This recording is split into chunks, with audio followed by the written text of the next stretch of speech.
Bangladesh military একাডেমিতে অনুষ্ঠিত হয়েছে রাষ্ট্রপতি কুচকাওয়াজ। সকালে চট্টগ্রামের ভাটিয়ারী প্যারেড গ্রাউন্ডে কুচকাওয়াজে অংশ নেন ৮৮তম বিএমএ দীর্ঘমেয়াদী কোর্সের ১৫৫ জন অফিসার ক্যাডেট।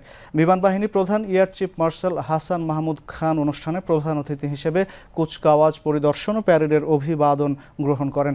পাশাপাশি কৃতী ক্যাডেটদের মাঝে পুরস্কার বিতরণ করেন। অনুষ্ঠানে বিমান বাহিনী প্রধান বলেন, সেনাবাহিনী একটি পেশাদার, শৃঙ্খলাবদ্ধ এবং সর্বাধুনিক সমরাস্ত্র সজ্জিত বাহিনী হিসেবে আরও সুদৃঢ় ও সক্ষম হয়ে গড়ে উঠবে। পরে প্রশিক্ষণ সমাপনীকারী ক্যাডেটগণ দেশের স্বাধীনতা ও সার্বভৌমত্ব রক্ষার আনুষ্ঠানিক শপথ গ্রহণ করেন এবং ক্যাডেটদের পিতামাতা ও অভিভাবকগণ নবীন অফিসারদের র্যাঙ্ক ব্যাচ পরিয়ে দেন। অনুষ্ঠানে দেশি বিদেশি উচ্চপদস্থ সামরিক ও বেসামরিক কর্মকর্তাবৃন্দ উপস্থিত ছিলেন।